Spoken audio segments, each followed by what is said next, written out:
اعوذ باللہ من الشیطان الرجیم بسم اللہ الرحمن الرحیم۔ معراج کمال معجزات مصطفیٰ صلی اللہ علیہ وآلہ وسلم ہے۔ رات کے مختصر سے وقفے میں جب اللہ رب العزت حضور رحمت عالم صلی اللہ علیہ وآلہ وسلم کو مسجد حرام سے نہ صرف مسجد اقصیٰ تک بلکہ جملہ سماوی کائنات کی بے انت وسطوں کے اس پار کعبہ کوسین اور او ادنا کے مقامات بلند تک لے گیا اور آپ مدتوں وہاں قیام کے بعد اسی قلیل مدتی زمینی ساعت میں اس زمین پر دوبارہ جلوہ افروز بھی ہو گئے۔ قرآن کریم میں سورۃ بنی اسرائیل کی پہلی آیت میں ارشاد خداوندی ہے کہ وہ ذات پاک ہے جو ایک رات اپنے بندے کو مسجد الحرام یعنی خانہ کعبہ سے مسجد اقصیٰ یعنی بیت المقدس تک جس کے ارد گرد ہم نے برکتیں رکھی ہیں لے گیا تاکہ ہم اسے اپنی قدرت کی نشانیاں دکھائیں، بے شک وہ سننے والا اور دیکھنے والا ہے۔ رجب کی 27ویں شب کو اللہ کے پیارے نبی حضرت محمد صلی اللہ علیہ وآلہ وسلم کو معراج کا شرف عطا کیا گیا۔ منقول ہے کہ اس دن کفار نے آپ صلی اللہ علیہ وآلہ وسلم کو بہت ستایا تو آپ صلی اللہ علیہ وآلہ وسلم اپنی چچا زاد بہن ام ہانی کے گھر تشریف لے گئے اور وہاں آرام فرمانے لگے۔ ادھر اللہ کے حکم سے حضرت جبرائیل 50,000 فرشتوں اور براق لے کر نبی آخر الزماں صلی اللہ علیہ وآلہ وسلم کی خدمت میں حاضر ہوئے اور عرض کیا، اے اللہ کے رسول، آپ کا رب آپ سے ملاقات چاہتا ہے۔ چنانچہ سوئے عرش سفر کی تیاریاں ہونے لگیں۔ سفر معراج کا سلسلہ شروع ہونے والا تھا۔ نبی رحمت کی بارگاہ میں براق حاضر کیا گیا جس پر حضور کو سوار ہونا تھا، مگر اللہ کے پیارے محبوب نے کچھ توقف فرمایا۔ جبرائیل امین نے اس پس و پیش کی وجہ دریافت کی تو آپ نے ارشاد فرمایا، مجھ پر تو اللہ رب العزت کی اس قدر نوازشات ہیں، مگر روز قیامت میری امت کا کیا ہوگا؟ میری امت پل صراط سے کیسے گزرے گی؟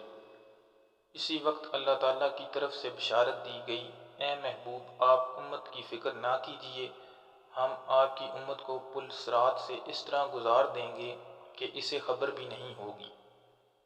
اس واضح بشارت کے بعد سرکار دو عالم براق پر سوار ہو گئے۔ جبرائیل امین نے رکاب تھامی، میکائیل نے لگام پکڑی، اسرافیل نے زین سنبھالی، جس کے ساتھ ہی 50,000 فرشتوں کے سلام کی صدا سے آسمان گونج اٹھے۔ حدیث میں آیا ہے، براق کی تیز رفتاری کا یہ عالم تھا کہ جہاں تک نظر کی حد تھی وہاں وہ قدم رکھتا تھا۔ براق کا سفر اس قدر تیزی کے ساتھ ہوا جس تک انسان کی عقل پہنچ ہی نہیں سکتی۔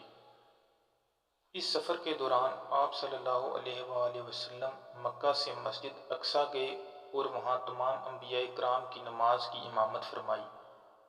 پھر آپ صلی اللہ علیہ وآلہ وسلم آسمانوں میں اللہ تعالیٰ سے ملاقات کرنے تشریف لے گئے۔ وہاں اللہ تعالیٰ نے آپ صلی اللہ علیہ وآلہ وسلم کو جنت اور دوزخ دکھایا۔ وہاں آپ کی ملاقات مختلف انبیاء کرام سے بھی ہوئی۔ اسی سفر میں نماز بھی فرض ہوئی۔ سفر معراج کا پہلا مرحلہ۔ سفر معراج کے پہلے مرحلے پر سفر جاری تھا کہ حضور رحمت عالم صلی اللہ علیہ وآلہ وسلم کا گزر حضرت موسیٰ علیہ السلام کی قبر انور کے قریب سے ہوا۔ آپ صلی اللہ علیہ وآلہ وسلم نے دیکھا کہ وہ اپنی قبر انور میں کھڑے نماز ادا کر رہے تھے۔ انبیاء صف بہ صف آپ صلی اللہ علیہ وآلہ وسلم کے استقبال کے لیے کھڑے تھے۔ جب یہ مقدس قافلہ بیت المقدس پہنچا تو باب محمد آپ صلی اللہ علیہ وآلہ وسلم کے استقبال کے لیے کھلا تھا۔ جبریل امین علیہ السلام نے اپنی انگلی سے دروازے کے قریب موجود ایک پتھر میں سوراخ کیا اور براق کو اس سے باندھ دیا۔ پھر آپ صلی اللہ علیہ وآلہ وسلم بیت المقدس میں داخل ہوئے۔ تو تمام انبیاء کرام علیہ السلام آپ صلی اللہ علیہ وآلہ وسلم کی تعظیم، اکرام اور احترام میں منتظر تھے۔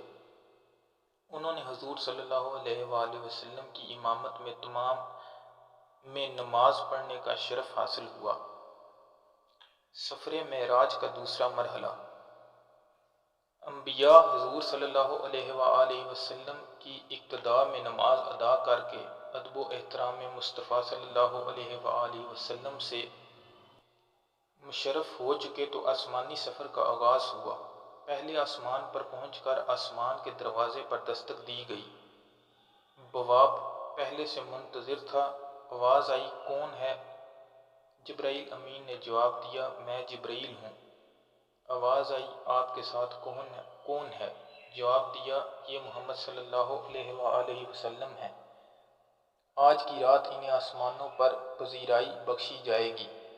آسمان کا دروازہ کھل گیا اور پوچھنے والے نے حضور صلی اللہ علیہ وآلہ وسلم کی بارگاہ بیکس پناہ میں سلام عرض کرنے کی سعادت حاصل کی۔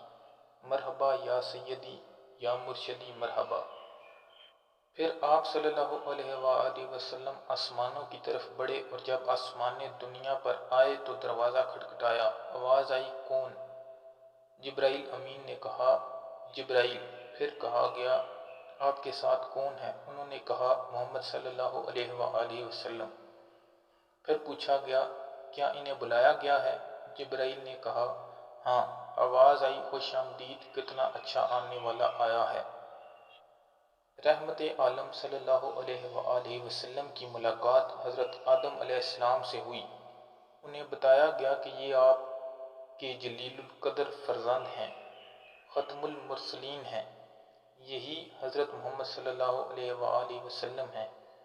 آقائے دو جہاں صلی اللہ علیہ وآلہ وسلم نے دادا جان کہہ کر آدم علیہ السلام کی بارگاہ میں سلام ارشاد فرمایا۔ حضرت آدم علیہ السلام نے سلام کا جواب بھی عرض کیا اور اپنے عظیم فرزند کو دعاؤں سے بھی نوازا۔ اس کے بعد مہمان عرش حضور پر نور صلی اللہ علیہ وآلہ وسلم کو دوسرے آسمان کی طرف اٹھایا گیا۔ پہلے آسمان کی طرح بواب نے دوسرے آسمان کا بھی دروازہ کھولا۔ یہاں حضور صلی اللہ علیہ وآلہ وسلم کی سیدنا عیسیٰ علیہ السلام اور یحییٰ علیہ السلام سے ملاقات ہوئی۔ اس یادگار ملاقات اور آسمان کے ملکوتی مشاہدات کے بعد آپ صلی اللہ علیہ وآلہ وسلم کو تیسرے آسمان کی طرف اٹھایا گیا۔ تیسرے آسمان پر حضور صلی اللہ علیہ وآلہ وسلم کی ملاقات سیدنا یوسف علیہ السلام سے کرائی گئی۔ تیسرے آسمان کے مشاہدات نورانی کے بعد حضور صلی اللہ علیہ وآلہ وسلم کو چوتھے آسمان پر پہنچایا گیا۔ چوتھے آسمان پر تاجدار کائنات صلی اللہ علیہ وآلہ وسلم کی ملاقات حضرت ادریس علیہ السلام سے کرائی گئی۔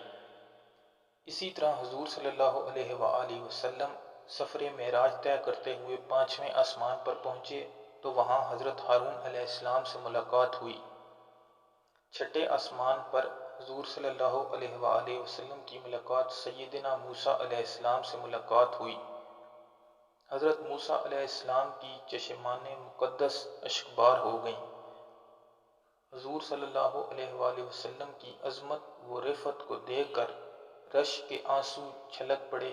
آپ کی زبان اقدس سے بے اختیار نکلا کہ خدائے بزرگ و برتر کہ یہ وہ بزرگ برگزیدہ رسول ہیں جن کی امت کو میری امت پر شرف عطا کیا گیا۔ میری امت پر جسے بزرگی عطا ہوئی یہ وہی رسول برحق ہیں جن کی امت کو میری امت کے مقابلے میں کثرت کے ساتھ جنت میں داخل کیا گیا۔ مہمان ذی حشم حضور رحمت عالم صلی اللہ علیہ وآلہ وسلم کی ملاقات ساتویں آسمان پر حضرت ابراہیم علیہ السلام سے ہوئی۔ اس کے بعد حضرت محمد صلی اللہ علیہ وآلہ وسلم جو تخلیق میں واحد ہستی ہیں، جبرائیل امین کے ساتھ سدرۃ المنتہا تک سفر کیا۔ اس مقام پر اللہ تعالیٰ نے انسانوں کو 5 نمازوں کا تحفہ عنایت کیا۔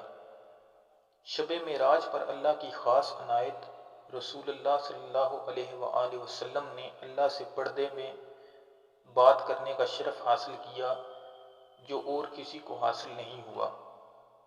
کائنات کی اس افضل ترین رات میں اللہ تعالیٰ نے حضرت محمد صلی اللہ علیہ وآلہ وسلم کو 50 نمازیں بطور تحفہ دیں، جن کی تعداد بعد میں کم کر کے 5 کر دی گئیں۔ معراج اور اسراء میں فرق۔ معراج اس روحانی و جسمانی سفر کا نام ہے جس میں ان حضور صلی اللہ علیہ وآلہ وسلم کو آسمانوں کی سیر کرائی گئی۔ اس کا ذکر سورۃ نجم میں ہے۔